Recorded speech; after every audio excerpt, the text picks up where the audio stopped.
Welcome to point decoded. ఇవాళ ఆంధ్రప్రదేశ్ రాష్ట్రంలో ఒక విచిత్రమైన పరిస్థితి ఉంది.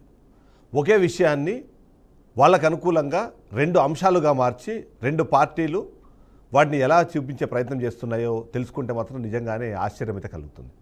ముఖ్యంగా కోట్లాది మంది ఆ దేవదేవుడైన వెంకటేశ్వర స్వామికి సంబంధించిన భక్తులు, వాళ్ళకి సంబంధించిన మనోభావాలు, దానికి కారణంగా కనిపించిన కల్తీ నెయ్యితో తయారైన లడ్డూలు, ఇది ఆ అంశం. కానీ ఈ అంశానికి సంబంధించి 12 రాష్ట్రాల్లో 15 నెలల పాటు జరిగిన విచారణ, ఆ విచారణ అనంతరం వచ్చిన రిపోర్టు, ఆ రిపోర్ట్ని ఇప్పటికే సబ్మిట్ చేసిన నేపథ్యంలో సిబిఐ అధికారులతో కూడిన సిట్టు దాన్ని దర్యాప్తు చేసి ఆ రిపోర్ట్ని సబ్మిట్ చేసింది. ఆ రిపోర్టు బయటకు వచ్చిన వెంటనే రెండు కూటములు, అందులో ముఖ్యంగా ఏదైతే వైసీపీ పార్టీ కానివ్వండి, కూటమికి సంబంధించిన నేతలు కానివ్వండి, ఎవరికి వారే వాళ్ళకు అనుకూలమైన అంశాలను మాత్రమే తీసుకొని దాన్ని ప్రజల్లోకి తీసుకెళ్లే ప్రయత్నం చేస్తున్నారు. మొత్తానికి కల్తీ జరగలేదని వైసీపీ, కల్తీ జరిగింది కాబట్టే 60 లక్షల కిలోలకు పైగా నెయ్యితో అక్కడ లడ్డూలు తయారయ్యాయి, అవి 20 కోట్ల లడ్డూలు తయారయ్యాయన్నది ఒక అంశము. ఇవాళ కూటమికి సంబంధించిన నేతలు మాట్లాడే ప్రయత్నం చేస్తున్నారు. ఈ నేపథ్యంలో ఒక అంశాన్ని మాత్రం మనం ఖచ్చితంగా చెప్పాల్సింది, ఆ పాయింట్ని మనం డీకోడ్ చేయాలి. ఎందుకంటే ఎప్పుడైతే ఏదైనా అతి చేసినప్పుడు ఆ అతి మాత్రమే జనాలకు గుర్తుంటుంది. అందులో ఒక చిన్నపాటి సమస్యను తీసుకుంటే ఎవరైతే దాన్ని డిఫెండ్ చేసుకోవాలనే ప్రయత్నం చేస్తారో వాళ్ళు ఆ అంశంలో బయటపడే అవకాశాలు మనకు కనిపిస్తుంటాయి. ఇక్కడ అతి ఏంటి అంటే, మొదటిది లడ్డూలకు సంబంధించిన నెయ్యి ఏదైతే ఉందో, ఏ నెయ్యితో అయితే లడ్డూలు తయారు చేశారో ఆ నెయ్యి కల్తీ నెయ్యి అన్న విషయానికి సంబంధించిన అంశము మొదటగా డిస్కషన్ చేసుకోవాలి. కానీ ఇక్కడ అతి ఏంటంటే, దాంట్లో జంతువులకు సంబంధించిన కొవ్వు కలిసిందని, ఫిష్ ఆయిల్ ఉందని, దాంట్లో బీఫ్కు సంబంధించిన ఫ్యాట్స్ ఉన్నాయని చెప్పి అలాంటి ఒక అంశాన్ని ఫస్ట్ తెరపైకి తీసుకొచ్చారు. సో ఆ తెరపైకి తీసుకొచ్చే క్రమంలో ఏం జరిగింది, ఆ అతి ఎక్కువ చేయడం వల్ల, ఆ డిస్కషన్ ఎక్కువగా జరగడం వల్ల దాన్ని అనుకూలంగా మార్చుకునేందుకు ఆ రోజు సనాతని అనే పేరుతో పవన్ కళ్యాణ్ చేసిన హడావిడి, దానికోసం చేసిన కొన్ని కార్యక్రమాలు అవి అందరికీ గుర్తుండిపోయినాయి. కానీ కల్తీ అంటే కల్తీనే. ఏదైనా సరే ఒక పదార్థాన్ని మనం తీసుకున్నప్పుడు ఆ పదార్థానికి సంబంధం లేని వస్తువులు కలిసినప్పుడు, అలా పదార్థాన్ని తయారు చేయడానికి ఒరిజినల్ రెసిపీ కాకుండా వేరే అంశాలు ఏవైనా తోడైనప్పుడు దాన్ని కల్తీ అని అంటారు. కానీ అలా పవన్ కళ్యాణ్ చేసిన అతి వల్ల ఇవాళ ఆ కల్తీ అనే అంశానికి సంబంధించిన డెఫినేషనే పూర్తిగా మారిపోయింది. వైసీపీ చెబుతున్నట్టుగా 36 మంది నిందితులు ఉంటే అందులో ఒక్కరంటే ఒక్కరు కూడా వైసీపీకి సంబంధించిన, వైసీపీకి కనెక్టెడ్గా ఉన్న వ్యక్తులు లేరు అన్నది. ఎక్సెప్ట్ ఒక చిన్నపన్న అనే వ్యక్తి మాత్రమే వైవి సుబ్బారెడ్డికి అప్పట్లో ఆయన పర్సనల్ సెక్రటరీగా పనిచేశారు అన్న ఒక్క అంశం కాకుండా మిగిలిన ఒక్క అంశం కూడా. ఎందుకంటే భూమన కరుణాకర్ రెడ్డి, వైవి సుబ్బారెడ్డి ఇద్దరు టీటీడీకి సంబంధించిన చైర్మన్గా పనిచేశారు. వాళ్ళిద్దరు పేర్లు కానివ్వండి, వాళ్ళ ప్రస్తావన కానివ్వండి దాంట్లో లేకపోవడం అన్నది ఎగ్జాంపుల్గా చెప్పే ప్రయత్నం చేస్తున్నారు. ఇక అసలు విషయం ఏంటంటే, దాంట్లో ఏదైతే ఆ రిపోర్ట్లో వచ్చిన నేపథ్యంలో, ఆ రిపోర్ట్లో జంతువుల కొవ్వుకు సంబంధించి కానివ్వండి, ఫిష్ ఆయిల్కి సంబంధించి కానివ్వండి, బీఫ్కి సంబంధించిన ఆనవాళ్ళ గురించి కానీ అవి లేవు అని చాలా క్లియర్గా ఆ రిపోర్ట్ కనిపిస్తుంది. దీని నేపథ్యంలోనే కూటమి అధికారులు, కూటమి నేతలు, ముఖ్యంగా పవన్ కళ్యాణ్ చేసిన ఆరోపణ, చంద్రబాబు నాయుడు చేసిన ఆరోపణ,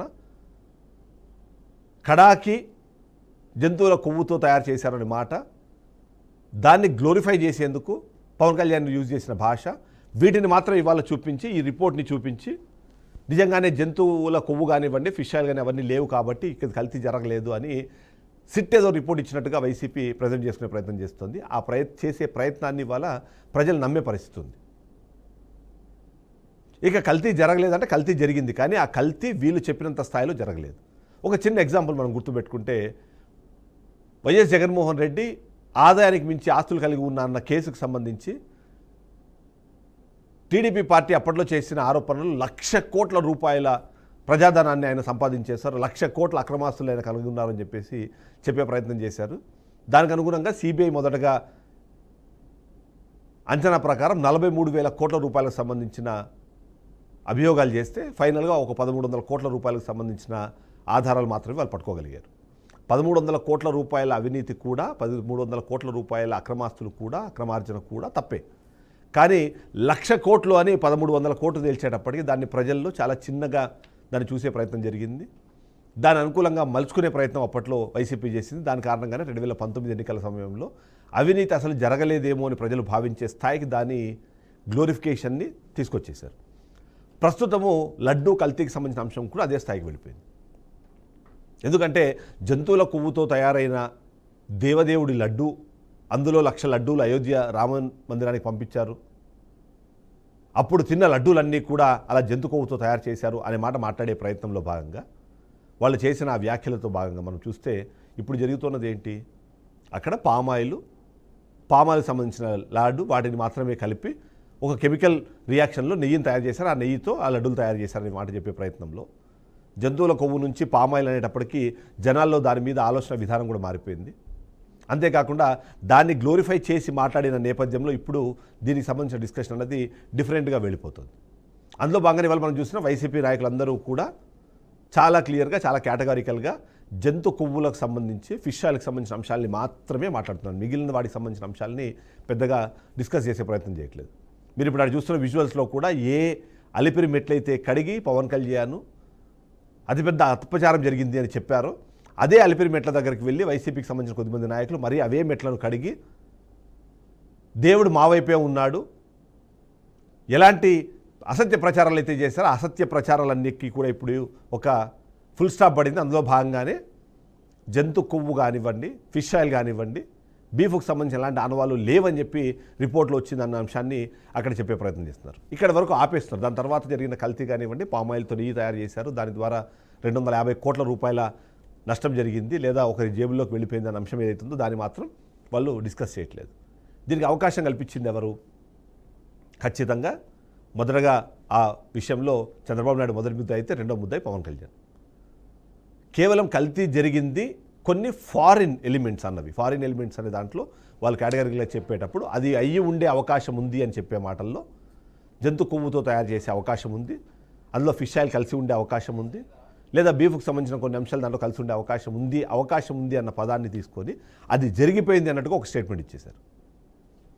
వెంటనే పవన్ కళ్యాణ్ కూటమిలో కీలకమైన నేతగా, ఓవైపు బీజేపీతో సన్నిహిత సంబంధాలున్న నేతగా, అంతేకాకుండా ఈ మధ్యకాలంలో కొత్తగా ఎత్తిన అవతారం ప్రకారము ఆయన లపాలజిక్ సనాతని అనే పేరుతో ఆయన దాన్ని మరి కాస్త ఎక్కువగా డిస్కస్ చేసి దాన్ని దేశవ్యాప్తంగా డిస్కషన్ టాపిక్గా అయోధ్య కనెక్ట్ చేసి ఆయన చేశారు.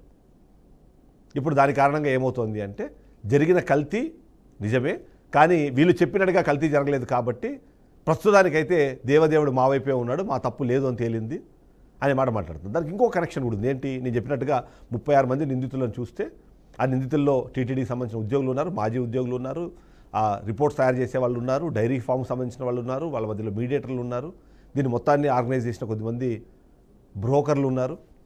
కానీ వైసీపీకి సంబంధించిన ఒక్క నాయకుడు కూడా లేడు. అండ్ మోర్ ఓవర్ ఏంటి, ఈ ఇన్వెస్టిగేషన్ చేసింది సిబిఐ అధికారులతో కూడిన సిట్. కేవలం అది రాష్ట్రానికి సంబంధించిన పోలీసులు మాత్రమే చేసి రిపోర్ట్ ఇచ్చుంటే దాని విషయం వేరే రకంగా ఉండేది, దాని ప్రచారం ఇంకో రకంగా జరిగేది. కానీ అలా కాకుండా సిట్ అధికారులు, సిబిఐ అధికారులు కలిపి చేశారు కాబట్టి ఇప్పుడు నిజాలు బయటకు వచ్చాయి. ఆ నిజాల్లో కీలకమైన అంశం, వైసీపీకి అవసరమైన అంశం ఏంది? జంతు ఆయిల్ కానివ్వండి అవేం కలవలేదు అని. సో ఇప్పుడు ఓవరాల్గా కల్తీ అనే దానికి మనం ఒక డెఫినేషన్ ఇచ్చే ప్రయత్నం చేద్దాం. అసలు కల్తీ అంటే ఏంటి? నెయ్యిని ఎలా తయారు చేయాలి? నెయ్యిని ఎలా తయారు చేస్తున్నారు? నెయ్యిని ఎలా తయారు చేయాలి అంటే మొదటిది పాలు, అయితే వాటిని పాలు వెన్నగా మారడానికి కొద్దిమంది పచ్చిపాల నుంచి వెన్న తీస్తారు, మరి కొద్దిమంది వాటిని పెరుగుగా తయారు చేసి పెరుగు నుంచి దాన్ని చిలికిన తర్వాత వచ్చే వెన్న, ఈ వెన్నను కాచడం ద్వారా వచ్చే నెయ్యి. ఆ నెయ్యి కూడా పూర్తి స్థాయిలో ఆవు నెయ్యి అయి ఉండాలి, అది ఇది కాదు, అంటే వేరే నెయ్యి కాకుండా. అలా నెయ్యి తీసుకొని ఆ నెయ్యితో అటు లడ్డూలు కానివ్వండి, లేకపోతే దేవదేవుడికి నివేదించే నైవేద్యాలు కానివ్వండి, అవన్నీ కూడా దాంతోనే తయారు చేయాలన్నది. ఇక కల్తీ అనే పదానికి మనం ఒక డెఫినేషన్ ఇవ్వాలి అంటే పాలతో సంబంధం లేకుండా, వెన్నను ఎక్స్ట్రాక్ట్ చేయకుండా, వాటిని ప్రాసెస్ చేయకుండా నెయ్యి తయారైంది అంటే అది కల్తీ నెయ్యి. అలా కాకుండా ఒక క్వాంటిటీ నెయ్యిని తీసుకొని దాంట్లోకి ఫారిన్ ఎలిమెంట్స్, ఈ పామాయిల్ లాంటివి ఇంకోటి ఏవో యాడ్ చేసి దానికి ఫ్లేవర్ ఇచ్చి దాన్ని నెయ్యి అని అమ్మినా సరే అది కూడా అది మనము కల్తీ నెయ్యి కానీ మనం పరిగణించాల్సి ఉంటుంది. కల్తీ నెయ్యి అనే దాని డెఫినేషన్ అది. ఆ కల్తీ నెయ్యికి వీళ్ళు చేసిన గ్లోరిఫికేషను జంతు కొవ్వు కలేబరాలు అవి ఇవన్నీ. ఇప్పుడు దాని కారణంగా ఇప్పుడు ఏమవుతుంది అంటే కల్తీ నెయ్యికి సంబంధించిన అంశం. ఓకే, ఇప్పుడు మరొక డిస్కషన్ కూడా జరుగుతుంది. ఆ డిస్కషన్ ఏంటి? అసలు వైవి సుబ్బారెడ్డి, గుమ్మన్ కరుణాకర్ రెడ్డికి తెలియకుండా ఇంత పెద్ద స్కామ్ జరిగే అవకాశం ఉందా? 250 కోట్ల రూపాయలకు సంబంధించిన అంశము తెరపైకి వచ్చే అవకాశం ఉందా అన్నది ఇప్పుడు ఒక డిస్కషన్ జరుగుతుంది. అప్పుడున్న ఈఓలు కానివ్వండి, జేఈఓలు కానివ్వండి, టీటీడీ పాలక మండలికి సంబంధించిన వ్యక్తులు ఎవ్వరి ప్రమేయం లేకుండా ఇది జరిగింది అన్న దాన్ని ప్రజలు నమ్ముతారా అన్నది. కానీ నమ్మించే ప్రయత్నం జరుగుతుంది. ఇప్పుడు నమ్మే అవకాశం కూడా ఉంది. ఎందుకు? ఒకటి, మొదటి నుంచి కూడా వైసీపీ పార్టీ బీజేపీ పార్టీతో అధికారంలో ఉన్నప్పుడు కానివ్వండి, అధికారం లేనప్పుడు కానివ్వండి, ఒకే స్థాయిలో చాలా పాజిటివ్గా వాళ్ళతో కలిసి వెళ్తోంది. మేబీ అది కూటమి పార్టీ కాకపోయినా ఫ్రెండ్లీ పార్టీగా వైసీపీ ఎప్పటికప్పుడు నడుస్తుంది. సో బీజేపీ నుంచి వైసీపీని పూర్తి స్థాయిలో దూరం చేస్తే తప్ప టీడీపీ అనుకున్న చాలా లక్ష్యాలని చేరుకోలేదు అనే ఒక ఆలోచనలో ఉంది. కాబట్టి అది చేరుకోవాలి అంటే ఉన్న ఓన్లీ ఆప్షన్ హిందువులు దూరం అయ్యారు, వైసీపీతో హిందువులు కలిసే అవకాశం లేదు, దానికి కారణాలుగా ఇలాంటి అంశాలను తీసుకొని వచ్చి ఇంతమంది కోట్లాది మంది భక్తుల మనోభావాలను దెబ్బతీయడం ద్వారా వైసీపీ పూర్తిగా హిందువులకు దూరం అయిపోయిందన్న అంశాన్ని ప్రజెంట్ చేసి తద్వారా పూర్తి స్థాయిలో లాభం పొందాలన్నది టీడీపీకి సంబంధించిన ఒక ఎత్తుగడగా వైసీపీ ఇప్పుడు చెప్పే ప్రయత్నం చేస్తుంది. అధికారంలో ఉన్నా లేకపోయినా కేంద్ర ప్రభుత్వంగా బీజేపీ పార్టీ కేంద్ర ప్రభుత్వంలో అధికారంలో ఉన్న పార్టీగా మేము ఖచ్చితంగా గౌరవం ఇస్తాము. అంశాల వారీగా ఏ అంశాలైతే ఆంధ్రప్రదేశ్ రాష్ట్రాన్ని మంచి చేస్తుందో వాటిలో మాత్రం మేము వాళ్ళకి సపోర్ట్ చేశామన్నది ఎప్పటికప్పుడు వైసీపీ చెప్తున్న మాట. ఖచ్చితంగా కేంద్ర ప్రభుత్వం రాష్ట్ర ప్రభుత్వం హ్యాండ్ ఇన్ హ్యాండ్ వెళ్ళాలి. కాబట్టి అందులో భాగంగా మాత్రం వాళ్ళతో మేము కలిసి ఉన్నాం, వాళ్ళతో కలిసి ముందుకెళ్తున్నాము, అంతకు మించి వేరే ఉద్దేశాలు లేవు అన్నది వైసీపీ చెప్పే ప్రయత్నం చేస్తుంది. సో వైసీపీని ఇప్పటికిప్పుడు టీడీపీ నుంచి రక్షిస్తోంది ఖచ్చితంగా బీజేపీ పార్టీ. కాబట్టి బీజేపీ పార్టీ నుంచి పూర్తిగా వాళ్ళని దూరం చేస్తే తప్ప ముందుకు వెళ్ళలేని పరిస్థితుల్లో ఉంటుంది. ఆ కారణంగానే ఇలాంటి అంశాలు ముఖ్యంగా హిందువుల మనోభావాలకు సంబంధించిన అంశాలను ఎక్కువగా తీసుకొచ్చే ప్రయత్నం చేస్తుందన్నది వైసీపీ చెప్తోంది. అది ఇప్పుడు ప్రజలు నమ్మే అవకాశం కూడా కనిపిస్తుంది. ఎందుకు అంటే కల్తీ లడ్డు పేరుతో వీళ్ళు చేసిన రాజకీయాలు ఇవాళ వాటిని ప్రజలు అసహించుకునే స్థాయిలో జంతు కొవ్వులకు సంబంధించిన డిస్కషన్ చేసి ఇప్పుడు వాళ్ళు పెడుతున్న అంశం ఏంటి అంటే కల్తీ నెయ్యి ఎరిగింది కదా, నెయ్యిలో కల్తీ ఉంది కదా అని అంటారు. దాని కనెక్షన్స్ తీసుకొచ్చి వైసీపీకి కనెక్ట్ చేయడంలో ఫెయిల్ అవుతున్నారు.